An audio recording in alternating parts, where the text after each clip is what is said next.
Hi, everyone. Thank you for tuning in to today's webinar. I'm David Adler, the chairman and founder of BizBash, and I'm thrilled to sit down with Steve Yellen and Kristen Carvalho of Aventri. Kristen joined Aventri in 2013 and is the director of events and content marketing. She is responsible for leading the marketing team's event and content strategy to help drive leads. Her focus on building relationships with the industry and media partners is expanding companies' reach. Last month, we teamed up with Aventri to uncover the true state of virtual events, what's working, what isn't, and what we can do differently as we move into 2021. Today, we'll get a sneak peek of those results and be able to share feedback about your own virtual experiences. But before we get started, here's a few housekeeping notes. Be sure to share your webinar feedback with the hashtag #SmarterEvents and tag BizBash and Aventri. We will be hosting a Q&A at the end of the webinar, so please submit your questions via the Ask a Question button on the left side of the screen. Be sure to also check out the live polling questions by clicking polling button in the same toolbar.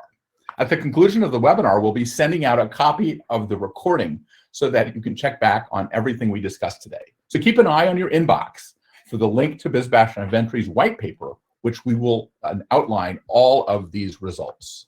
So let's kick it off. Kristen, you want to take it over? Sure, absolutely. Thanks, David. I also just want to introduce Steve Yellen from our team. So Steve's going to be joining us within the discussions that we have throughout this session. He's our Vice President of Product Strategy at Aventri, and he manages our go-to-market strategy, product roadmap, positioning, pricing, and all of our product launch activities for the company. So I'm really excited to be here today with everyone and to have David and Steve on this discussion. So just to kick things off, I wanted to do a quick overview of the agenda and what we'll be discussing throughout this session. So we participated in a survey with BizBash last month, which some of you actually on this session might be people who actually took the survey. So you'll see what some of the results ended up coming out to be. But this is going to be really the makeup of what this session is and really focus our discussion that we're going to have today. So we're going to start with a little bit of the overview of what the survey results are, what the makeup was of the people who took this survey. Then we're going to go into really three main areas and sections of our results. We're going to talk a little bit about platform needs when it comes to virtual.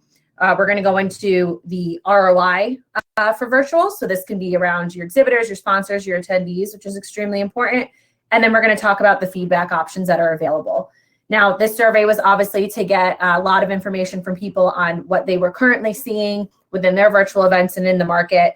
And then we're going to then discuss where we see solutions that are available for virtual, and then what we're experiencing in real life right now. Obviously, we're on a virtual event right now. There's a ton I'm sure that you guys have participated in since the start of all of this in March until now. So there's going to be tons of feedback. You know, please, like David mentioned, get engaged, ask questions, take our polls. We have one live right now just to participate in. And then we'll end it with a Q&A. So we are going to have discussions throughout. That David will pop in, Steve will as well. So feel free to throw your questions in. If we think it makes sense, we'll take them as they come. Otherwise, we will take them at the end. So to start, we just, again, wanted to give an overview of everything that we did last month. So we're going to end this overview talking about the overall main pain points and goals that we were seeing from people who took this survey with us. So to start, not surprising, this is just kind of the demographics of titles of people who took our survey. So many of them fall within the event planner category, manager, designer, which I'm sure many of you on this call are today as well.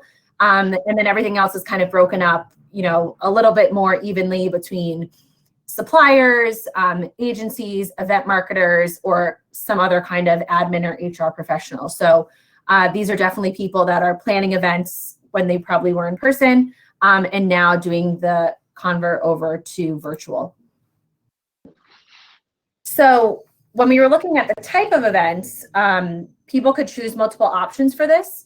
So we really asked, you know, what events does your team currently work on, plan, or influence? So we had in mind when we were asking this question, we kind of wanted to see what people were planning on before, in-person kind of took a hold and stopped, and really what they're working on now that we've moved into virtual. So no real surprise here is that conferences, training events, and meetings are at the top, with virtual experiences very, very close, almost reaching them, since that's what a lot of people are doing these days.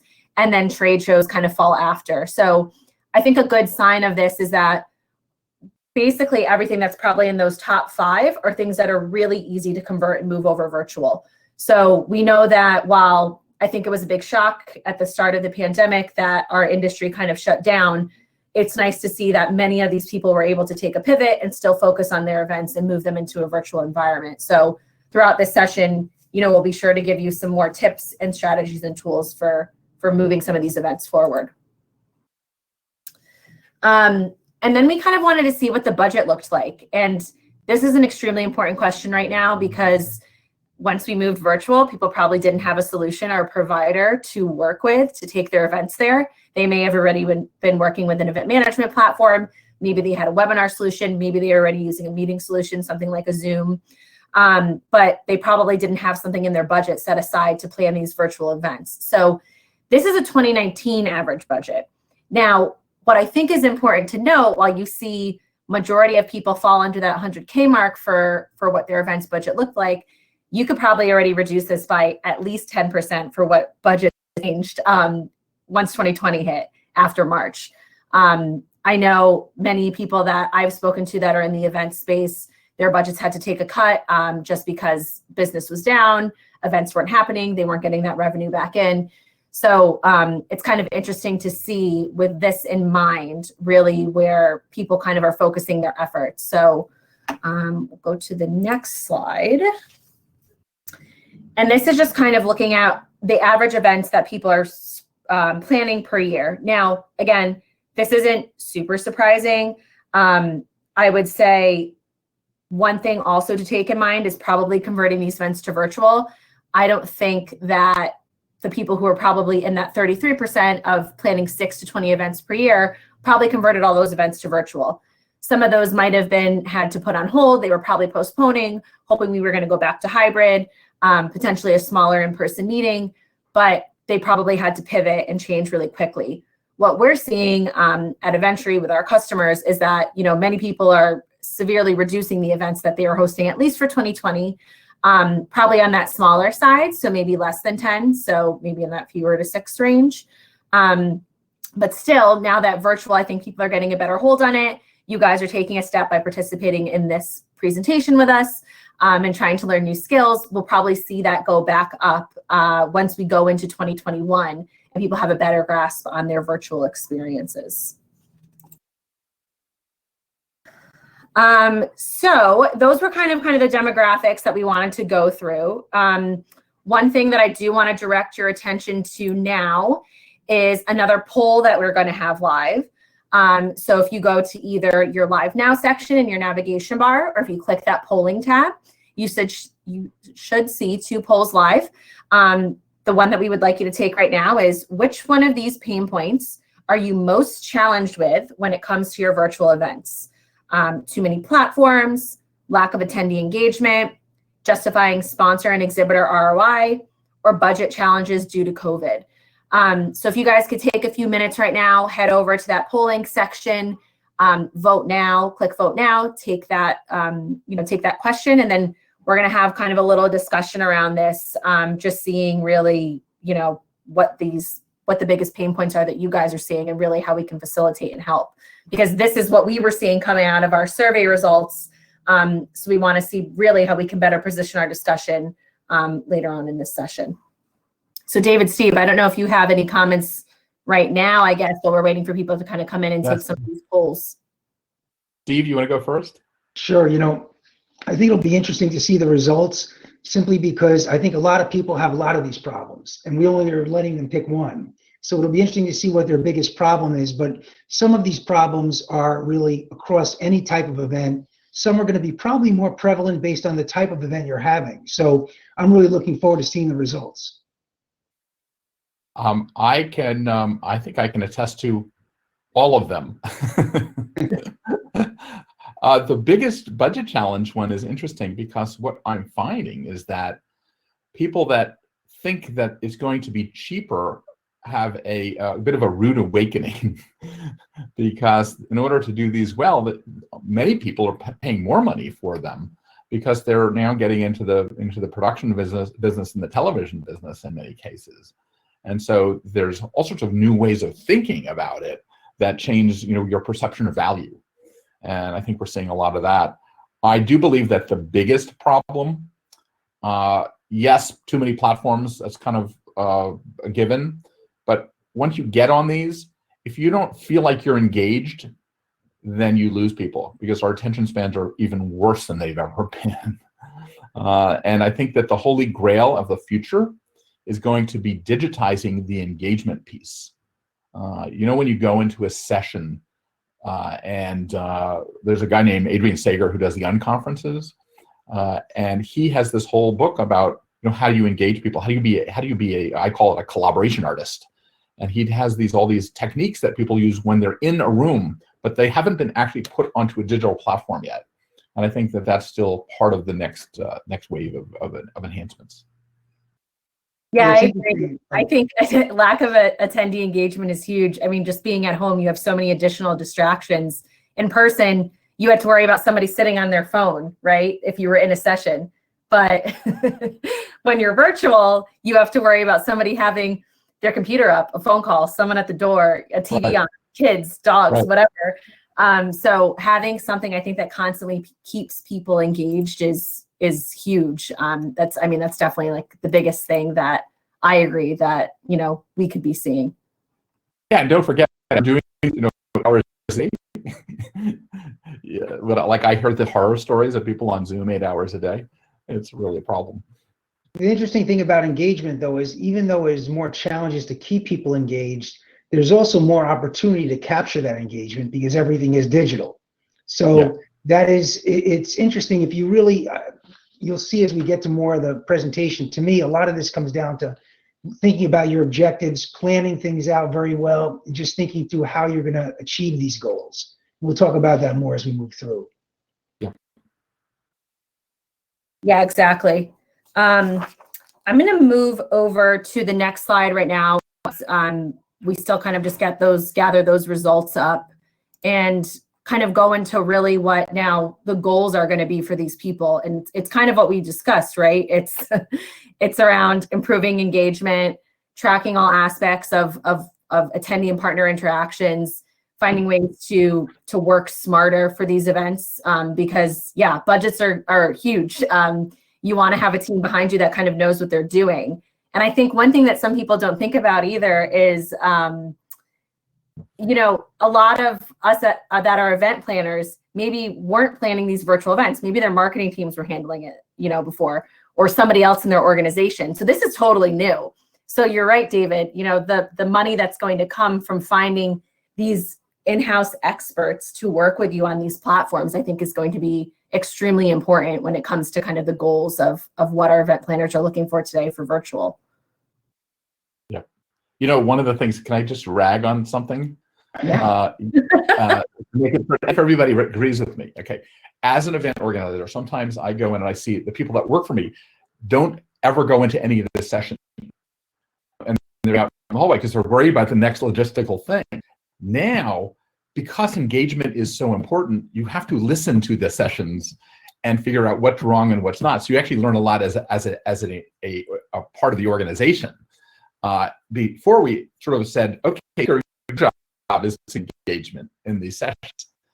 And now we have to really be engaged in our topics more than ever. And that's it's not about the technology, it's about everybody giving in and doing their part, and us not being subject matter experts makes it harder the next time to understand how to create engagement. So that's just my little soapbox. It's interesting when you mentioned that. The soapbox that I usually get on always is that really goals are going to be slightly different for everybody. If you think about the first set of demographic data and questions you went through, Kristen, what we saw was there were different people with different roles. There were different people that had different types of events, different budgets, and really depending on the type of event, the size of event, what you want to accomplish, that really drives a lot of these items on this slide. So the level of engagement, the type of engagement is going to depend. Are you doing an internal training, or are you doing a webinar like this, or are you doing a larger sponsor event? There are some events where there aren't partners or sponsors there. And even the platforms you use may be driven by that. So, in my mind, I'm a big believer in, everybody's got to look at if you can't state the 3 goals for your event that will make your event successful, you're not ready to start planning it. And that's something I think is really, really important. Is I would ask any event manager, what are the 3 things if you achieve, you'll have a successful event and you and your organization will be happy? And if they can't say that and be as quantitative as possible, that's really trouble. Can I add one more thing to that, Steve? Sure, of course. Priya Parker wrote this great book of events. And she says that your goals, you don't get the goals unless you dig deep.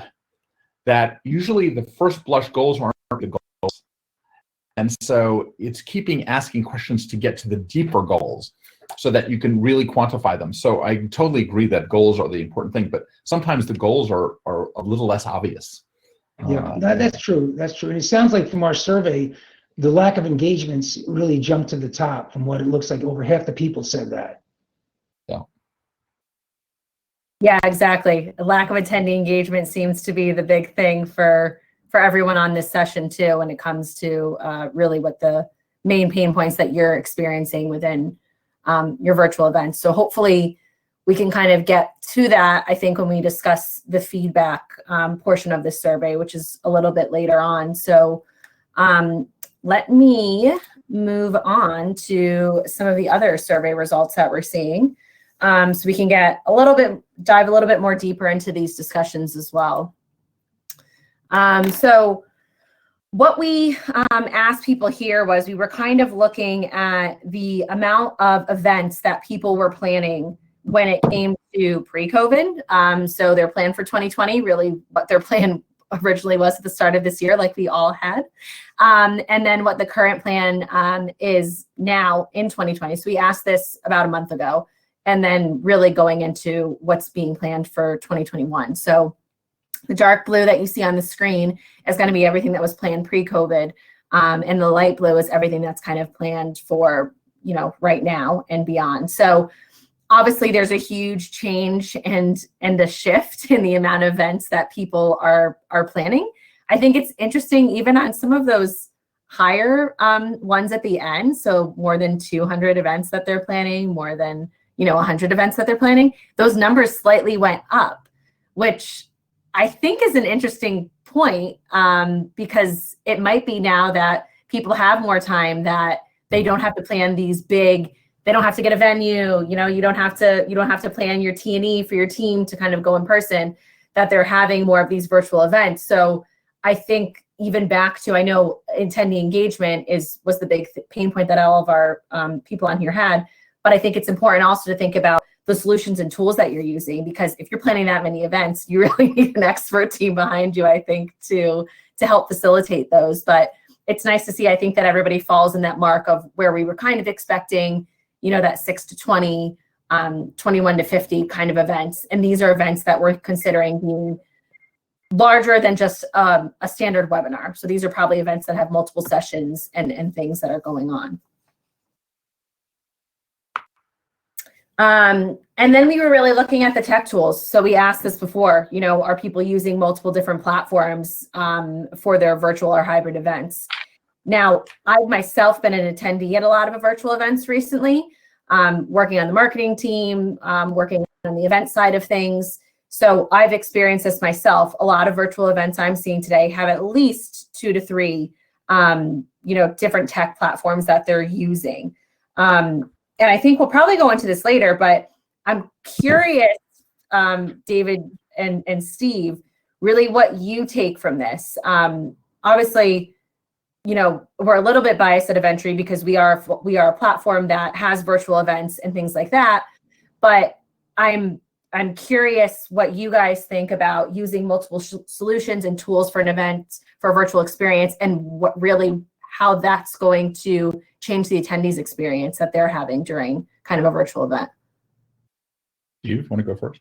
Sure. You know, I mean, again, you know, maybe there's a little bit of bias there, but from my perspective, I mean, being in software as long as I have, there's a lot of challenges when you're trying to use multiple platforms. There's the management challenge, there's the cost challenge, and the cost can have a lot of hidden costs just of having to be an expert at 2 platforms. There's the experience that the attendees get, because sometimes that integration isn't seamless. And then one thing that's sometimes underrated is, you know, the data you get out of the event is crucial to measuring your success and, you know, really delivering to your organization. When you have multiple platforms and you can't correlate that data and bring that data together, that's a big challenge. So to me, I would really advise people, do your best to try to limit the number of platforms you have. You know, think a little bit more long-term, think a little bit more broad. And if you can solve the problem with a single platform, it seems easy to say, I'll just hook 2 or 3 of them together. But at least from what we're seeing in the market, that sometimes gets to be a little bit more challenging than people expect. I totally agree with that. But there is a tendency to go for the new shiny object, which is a big problem in our industry to begin with. And so I think that you're going to see people. I think that people have to realize that whatever platform they choose, they have to give it a good enough chance too. Yeah, I think that makes total sense. And I'm actually going to move on to the next slide, which was talking about really where our people were seeing the challenge of integrating these multiple tools. Because again, I'm even just saying it from experiencing it on an attendee side at virtual events that I participated in recently as a sponsor, as an attendee. And you know, the biggest thing that event organizers are seeing that their sponsors are either coming back to them with or their attendees is really that inconsistent user experience, and you know, trouble tracking the engagement, trouble generating engagement. I think engagement is the huge sticking point for this session. And so hopefully we have some good, you know, feedback to give to everybody and advice to give to everyone later on. But you know, to me, this is no real surprise, I think, what we're seeing on the screen. Do you realize how short of a time it's been since people have pivoted over? We kind of have to give ourselves a little bit of a break too. Yes. I mean, it took years to figure out, you know, how to do an AV system in a big auditorium, and here we are within 5 months of like completely changing everything we do. So while it's a little bit rough sometimes, I think that we got to give ourselves a little break. Yeah, it's a great point. And I tell you, when I look at what's happened over the last 6 to 9 months, and maybe this is a little bit of a broader perspective, but when you just look at so many different industries, it feels like the technology acceleration has basically went 5x for this year.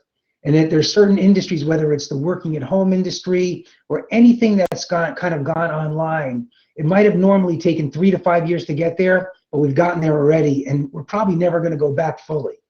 And I think to your point, it's a great point, because that's one of the things we've done is we've really stayed close with our customers and the market over the past 9 months. What we've kind of seen is this phased approach. That initially what people did was say, all right, we got to just stop everything, the world stopped. Then they said, okay, we don't really know what we want, but we know we've got to go virtual. And they felt their way through it. And the last 3 months, what we've been observing and what we've been trying to help people with is really crystallizing their requirements and determining what they really need to accomplish to make their events successful. So it really has been an incredibly quick, you know, acceleration through that 9-month period. And you're right. I think people do deserve some credit even for moving through it the way they did. It also says that we're going to figure out a way together no matter what, which is interesting. Absolutely. So we move on to this next slide, and we have a poll to go with this too. So to find our polls again, head over to your navigation bar on the left-hand side. You'll see an icon if you scroll under Ask a Question that says Polling, and there is a poll opened right now. So it's the same question that we asked really during our survey, and it's where and how would you most like to improve the production value of your hybrid or virtual events?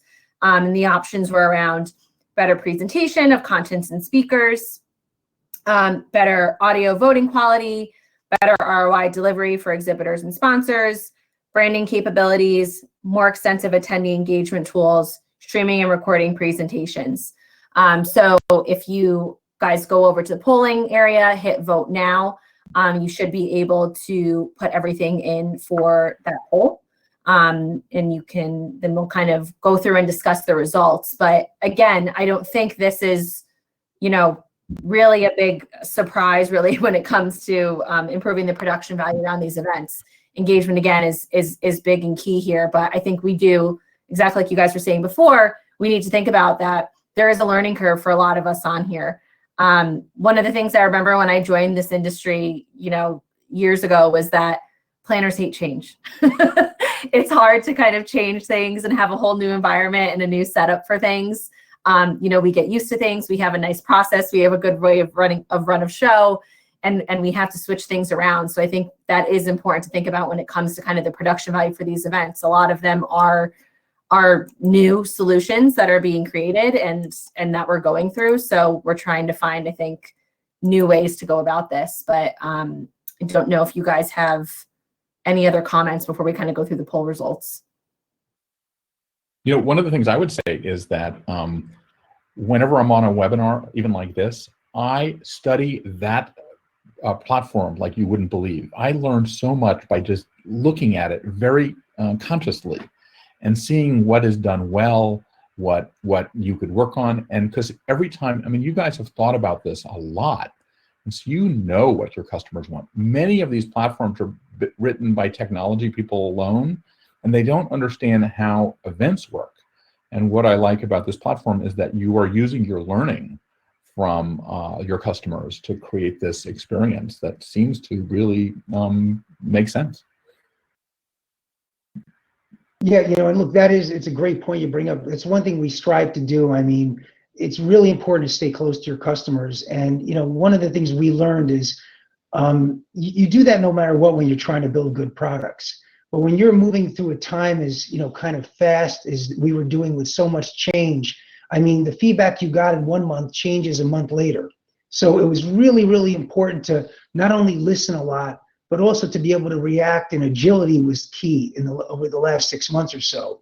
And, you know, we hope we did a good job with that, but that was one of the things we strived to do, was to really listen to the market, see how things were evolving, see how requirements were evolving, and be able to try to do our best to both help people through this time and build the right technology platforms for them to achieve what they need to achieve.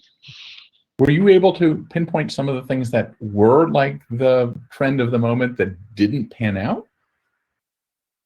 You know, there was definitely some things that we heard as we went through the last 6 to 9 months. I mean, you know, what you try to do when you're getting that feedback is filtering out the, you know, 1 or 2 bits of data from, you know, what the overall trend is. So yeah, there were definitely things we heard that in retrospect might have been, well, that was just one customer who had a unique requirement. And usually you can feel that out. You know, the more customers you talk to, the more you can kind of, you know, determine which one's the outlier.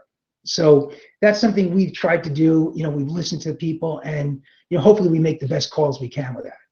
So Steve, I'm sorry, it's a little side program here, but how do you listen properly to a customer? Like how do you solicit questions that really give you the insights? You've been a product guy for a long time, because you can't lead them.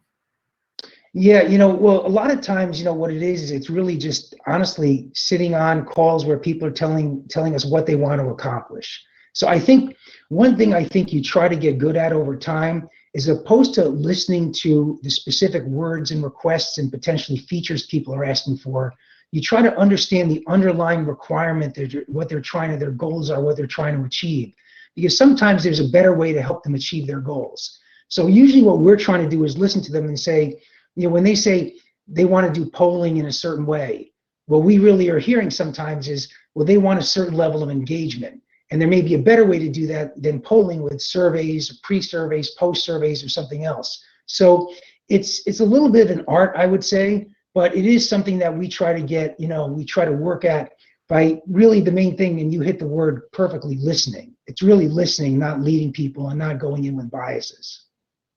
I think everybody can benefit from that with whatever company they have. In fact, with Aventri, you guys started out trying to solve problems in a way that wasn't just technology, but it's sort of process. I mean, our whole business is kind of about process. And I always think that the purpose of technology is to make what was complex trivial. And I know that you guys have done that in all aspects of the businesses that you're in, which is, you take care of one of the few companies that take care of the entire process. Yeah, and that's one interesting approach, and it's something that, when I look back, I think we almost could have even done more of, which is, when you think about what an analyst does in an industry, an analyst listens to tons of customers and then tries to share that knowledge with others. People call in consulting saying, how's the right way to do this? And they're able to share that knowledge because they've talked to so many other people. Well, over the past 6 months, we've talked to all of our customers and a lot more people in the market. And we really are building up a pretty good knowledge base of, how should you run this type of an event? What are the steps to be successful? What are the gotchas that you don't want to do or you want to watch out for? And I think that's something we've tried to do as of late, which is really try to be consultants and advisors to our customers, and really to anybody that we get engaged with, even if they choose to use a different platform. Right. Well, I'm sorry for hijacking the survey. Go ahead, Mac. Let's go back. No, I think these were good. I will say, the results are still, some people are still going through and taking the polls, but it looks like, again, no surprise, 40% of you are really saying that you'd like to improve the way that kind of attendee engagement tools. And again, we have that a little bit later on, so maybe we can dive into that when we get to that section. But there's obviously a couple of different options we can think about there. And then a close runner-up is a better presentation of content and speakers, and when it comes to keynotes, panels, recordings, streamings. And again, one thing I'll say about there before we move on to the next is just be patient with the streaming and the presentation of recording and speakers, because there's a lot that goes involved with it in terms of your audio connection, internet connection, your backgrounds, the setup, everything like that that comes with it. But then also when you're streaming in video, there's always going to be technical difficulties, I think, that you can't plan for, that might happen. So we talked about this before we started the session, always having a backup if, things do happen. So just some things I think to keep in mind as we go through later in this session. And again, if you guys have questions, please throw them through the Ask a Question. We're going to try to get to as many as we can later on in the session, but if any come up, myself, David, Steve, we'll start talking about them within the discussion as well. So I just wanted to move on to the next section, which is really talking about ROI. Now, we want to talk about return on investment when it comes to these virtual events.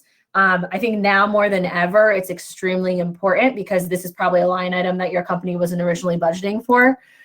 So we need to find new ways to track virtual ROI when it comes to these events. And this can be from the attendee side, from the sponsor side, from the exhibitor side. Many of events these days that are being hosted are free. So it's finding new ways to show the value that you're getting back from these events and what your organization is currently doing, especially if you're hosting more than 10 events per year. So really the biggest thing that we saw within our survey results was the way that we're tracking virtual event ROI was through attendee feedback. I think that's no surprise there. That's through surveys, that's through polls like we're doing right now to see how much engagement that you're having within your event, to seeing if it was successful in that way. But one thing I think that is important to look at is on kind of that sponsor and exhibitor side. Now, all of you might not have events that have sponsors or exhibitors in them, but I think that's something that we need to take, more of a closer look at when it comes to tracking for exhibitors and sponsors, because those might be the only people that you actually have giving you money to participate and pay for your event, if you're keeping your event open and free for attendees. So we need to find, I think, in more ways to track that. And that kind of goes into this. So what tools or metrics do you use to track virtual and exhibitor sponsor ROI? So all of these kind of stayed in the same area. Really, when it comes back to giving exhibitors value at their events, they're thinking about how many attendees were at a sponsored session, how many visitors did they get to a virtual booth, email marketing click-throughs. So these are any of those marketing efforts that are happening pre your event that maybe you're selling to sponsors. But again, this is extremely important, I think, is thinking about events in a way that has maybe more of a marketing mindset to it when it comes to tracking things for your exhibitors and your sponsors, because this is what your boss is going to want to see, or the bottom line person is going to want to see. You know, what investment do we get out of this? Are we going to get return attendees for these virtual events? Because they pop up like crazy. So why is someone going to pick your event over another one? There needs to be a way, I think, to show the value back in there.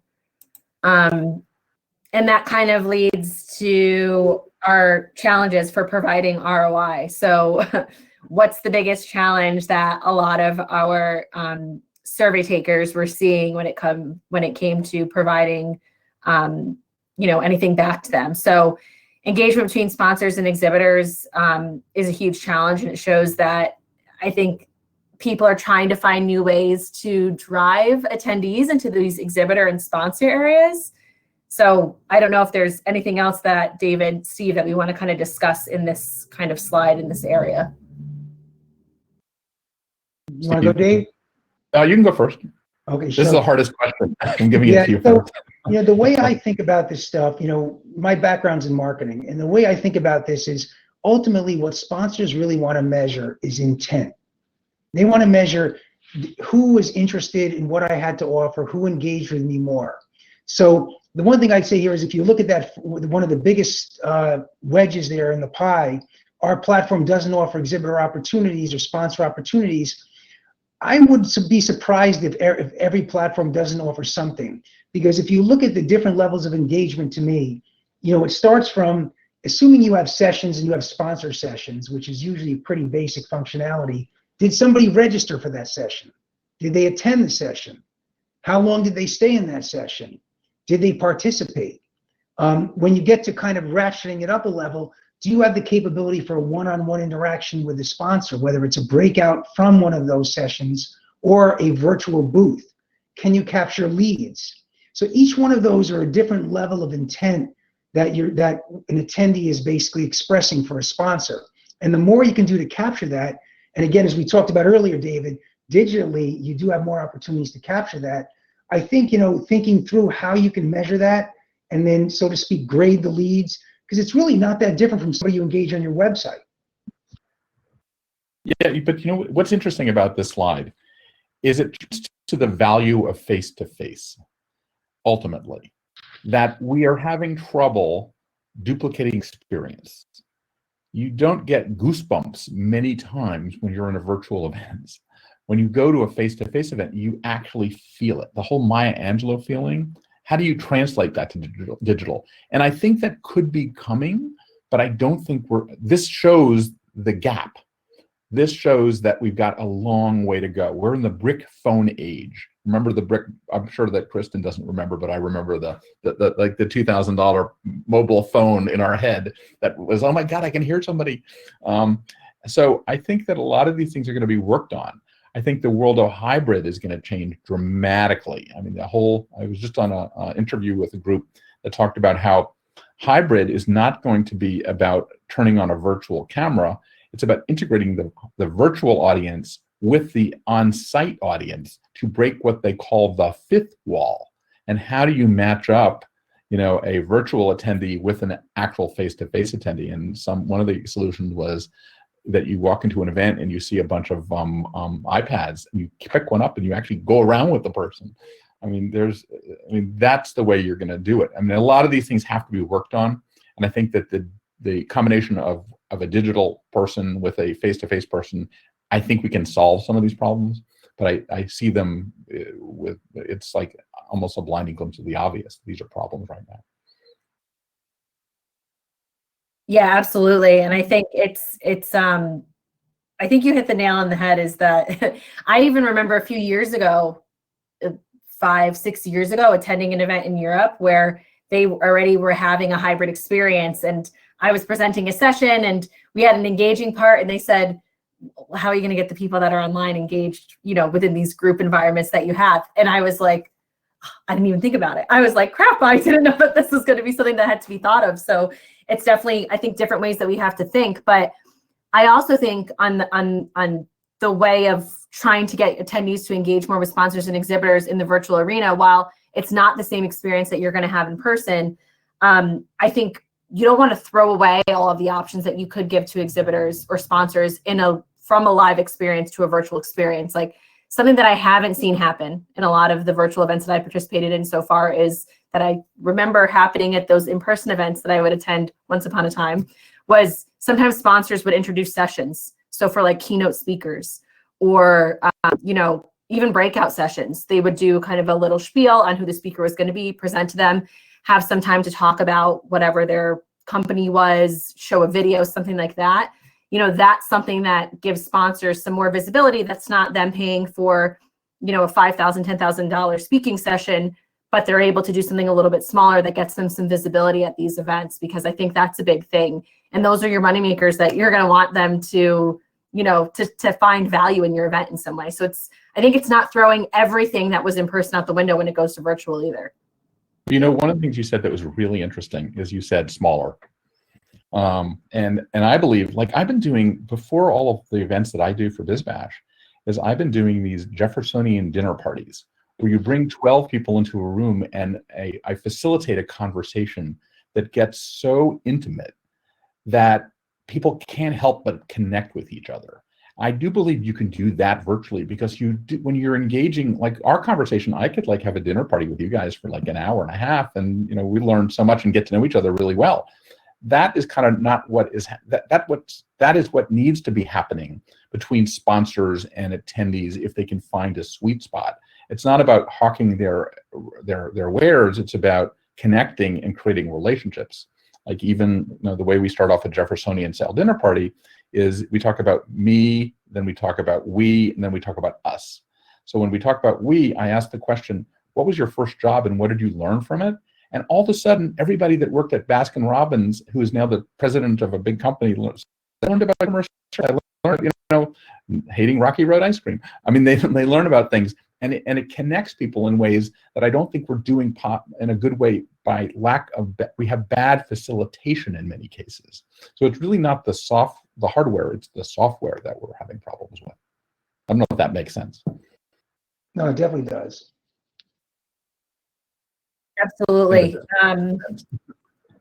And I know we're getting close to time, so I want to make sure we have enough time to go through this and take some questions that come through.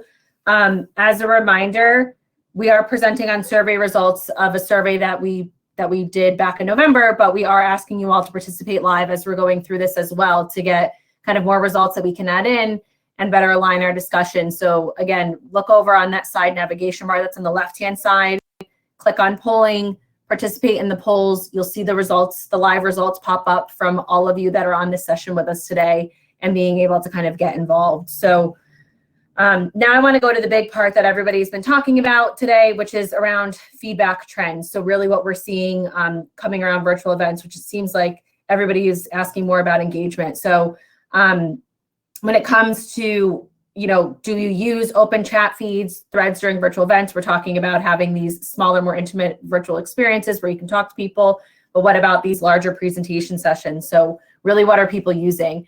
It seems like most of us are just using the facilitated speaker Q&As, which we have something like that, live in our session right now with our Ask a Question feature.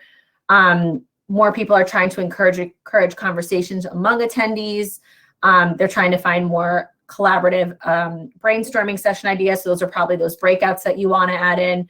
I think a good point here and what we're seeing is that it's not for lack of trying that people aren't finding more engaging, I think, ways to do stuff with people, with their attendees on these virtual environments. I think it's just finding probably the right makeup for what their event goals are going to be and what they're trying to work with. So if we go to the next one, it's really how do you attain attendee feedback? Again, no surprise is that post-event surveys are probably the biggest thing that people are doing. For all of us who have done webinars in the past, that's the biggest way that we're seeing feedback from people. But outside of that, it's how many Q&As questions did you get in? Is that a way to gauge attendee feedback? People are using those to give either feedback on, the technical aspect of the product, what they're hearing from the conversations. They're utilizing real-time polls. They're looking at their social media. David talked about, the smarter events hashtag at the beginning of the session, that people can use to kind of stay engaged online. So again, it's not for lack of trying. I think that we're not seeing a lot of these different options for engagement at events, but I think we're struggling when it comes to, certain areas. This is, I think, the question that I really wanted to get to most today and for this session. And then maybe after this, we'll probably have to pivot to some live Q&A due to time. But the biggest feedback challenge that people are having, and we're going to see that on this session today too, right, is attendees logging off immediately after a session without providing any feedback. So I think I'm curious of what you guys are seeing and how you think that maybe we can kind of combat this error and help anyone that's on this session today think about better ways to get engagement and feedback from their attendees that are attending these virtual experiences. Yeah. Well, I'll tell you, I can give you a couple ideas because it's something we've been thinking about, especially as we've been engaging with our customers a lot and understanding what they're trying to do. I think if you specifically look at the big area in the ring below, logging off without providing feedback, to me, I would actually say that's probably not the best design of an event. If you go through the whole event and wait till the end to get feedback, you missed an opportunity. I always look at engagement as delivering value. If you're delivering value by asking questions that people want to see the results of, that's the way you can really get them to respond.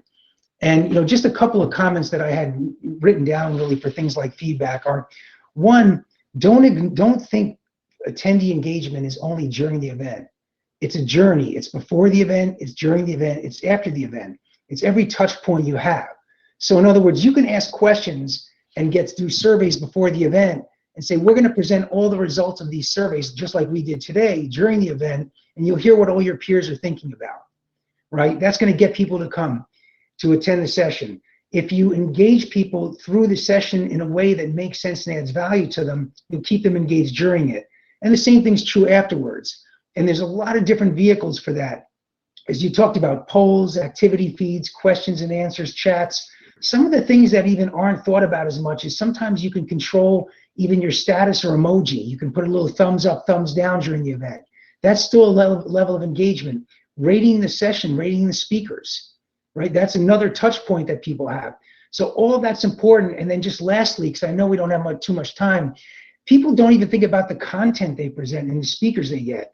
The three of us were talking earlier, how can we be more engaging, right? Are we just going to sit there like a couple of talking heads reading off a piece of paper, or are we going to actually have a conversation and get into Q&A ourselves? So I think that does get people more engaged. Getting the right speaker. I've seen write-ups talking about, the kind of a speaker you might have for an in-person event might be different than one you'd have for a virtual event. And the content, the way the content's delivered would even be different. So I could go on for a long time with this, but I know that everybody else we want to get to the Q&A, and I do know Dave probably has some really good comments too. Let me make a quick comment. I am there's companies like IDEO and these big marketing agencies, they don't believe in doing surveys anymore. They do believe in observational research. And so one of the things that I like to do is actually have somebody on a virtual event watching all the people and keeping track of who is watching the screen and who is not watching the screen, and actually getting a sense from viewing it to see whether you have engagement. There's all this new technology that you can actually face cameras at an audience and sort of measure their facial expressions. You can do that more easily on virtual events now, and I think that that's going to be a little bit of a future think on how to do it. But I just think that you should have staff people watching people's reaction and sort of getting a sort of a sense of it too. And that goes to the point of changing the status. If you've got emojis or icons, right? We can ask people, hey, what do you think about this? Give us a response. And at least it gets them thinking, it's something measurable, and it really engages them. Yeah, that's a great idea. Yeah, I think those are all awesome. I think it's really important, David, even to what you said, for any of these sessions that you're having, is you'll probably have a technical person, managing everything that the event's running smoothly, but just having someone that's focused on watching your attendees and seeing their engagement, I think, is huge, because sometimes you catch stuff during the event that, I don't know, you might forget about later on. So The yawning is a good giveaway. Hopefully we didn't yawn during this so far. Hopefully not. Wine. exactly. And I will say, so I'm gonna move over to a Q&A slide, but just to preempt this, we do have a ratings and reviews on the side of this We session. did it. So if you guys, again, scroll onto your left side navigation bar, you'll see ratings and reviews. You can put in a star rating. You can write comments in there. We're going to look at all of it after. Just love So us. yeah, so that's obviously going to be available for us, and we'll make sure that we get to it. But I'm going to skip ahead to our Q&A slides. We've had a really great discussion so far, and we had, I think, a few more things that we wanted to share with you, but I think it's important that we get to some questions. So David, I think you had some questions that we're going through. There was a first question is, I'd love to hear more about bringing physical elements to virtual, mailed swag, events, kits, and things like that. Any comments on that from you guys? I will say I'm currently planning, or we did some planning around like a virtual holiday event experience. So we used to be we are a company that has big holiday parties every year, and that's a big part of our culture here. So one of the things that, we started thinking about, how can we make our virtual holiday party experience a little bit better, but provide a better experience that our clients, can easily kind of pivot and move around. So when it comes to mailing items, that is something that we suggest people do for, I think, some of their smaller events that they're hosting. It might be, I participated in an event that probably had thousands of people that were attending it virtually. That would be probably a nightmare to coordinate, getting all of those addresses, sending them out, making sure that they actually get delivered on time. I think doing a limit of like the first 500 people that register, we'll send you a welcome package for this event. You get in the swag that you would get in person, like your bag, your mug, your pen, your notebook, everything that you can kind of exhibit, take in virtually is important. It still makes people feel like they're a part of something. They're still getting excited. They're unboxing and opening something. And it also creates a sense of urgency to people to attend your event. So I think that's a big thing to think about. And then I think for virtual swag, our tool is based off of our mobile app. So we have that as a feature in our mobile app as virtual swag for our sponsors, that they can add in links to click on somewhere to download, collateral, or links to get maybe like a gift card, a free gift card somewhere, something like that. That's something that you shouldn't forget about, I think, when it comes to these virtual experiences. Those are easy, and you're already saving so much money by not having that event in person. So I think thinking about some of those things would maybe kind of help keep attendees excited. One thing I would add to Kristen's comment, I think she hit a lot of it right on the head, is the more you can make that part of the event. So send everybody a swag and then have them email a picture in of them drinking with the mug or wearing the hat, or put it on the activity feed, or, again, hashtag, put it on Twitter with a hashtag, put the picture of you using your swag doing something. So the more you can make it not even just receiving the swag, but actually make the swag part of your engagement, you can also really promote the event. And I have a little bit of a cautionary tale on swag. If that's food, be careful that it comes off well, because I got a cake in the mail that was a disaster. So it was like, it looked worse for the company than sending anything. So Yes. Just careful. The details are really important. Quality is important, especially when it comes to Nothing that expires. Nothing that expires. With an expiration date. If it has an expiration date, don't send it. Yes. Let me go to the next one. Is how do we see virtual integrating into live events moving forward? This is what is the hybrid going to look like?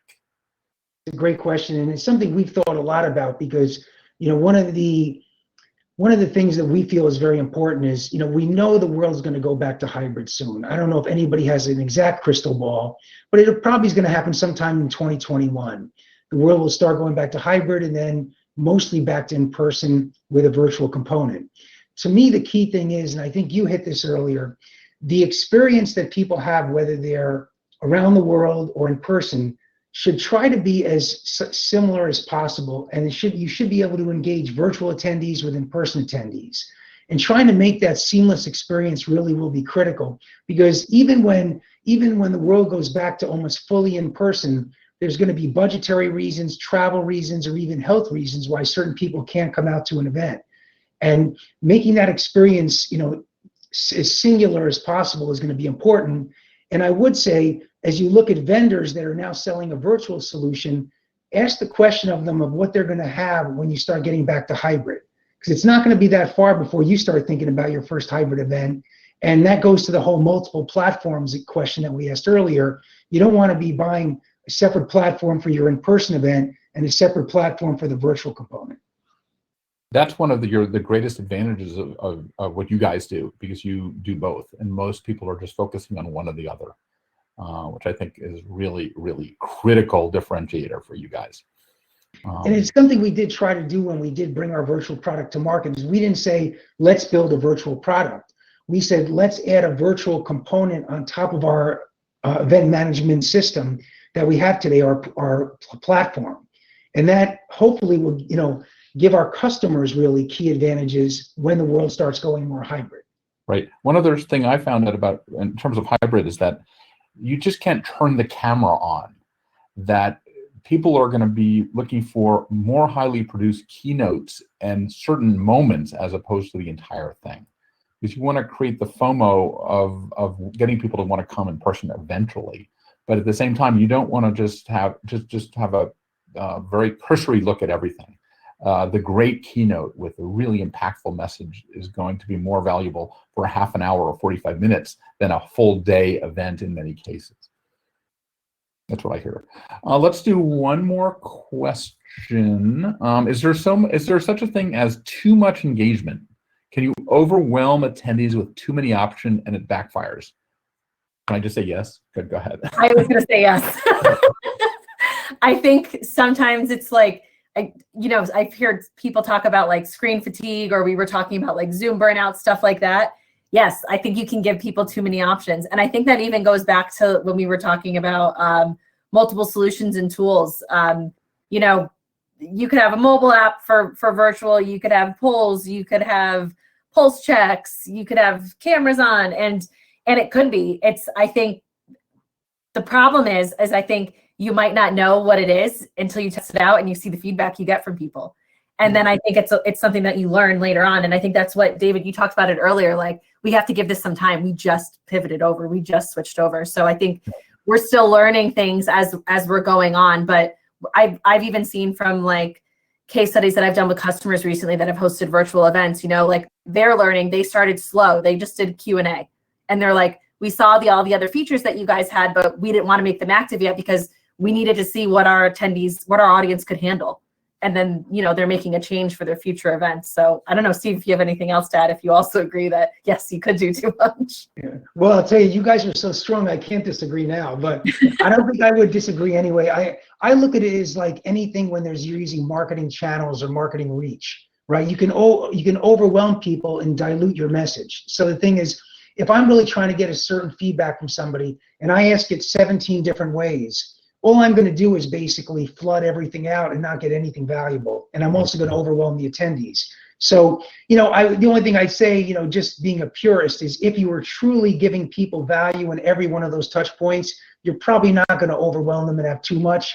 But I completely agree with the point, which is if you're doing it just for the sake of saying, well, let's just throw everything out there up against the wall, that's not a strategy. That's just kind of, flailing.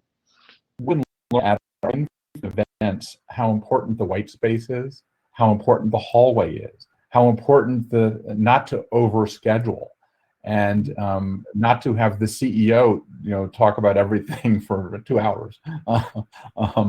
You have to make it edit. The old slogan that too much. The simpler, the better. And I think we've got to all follow that rule. So with that said, let me thank Steve and Kristen for such an introduction. As a reminder, the recording will be available to view on demand, and we will email everything to you shortly.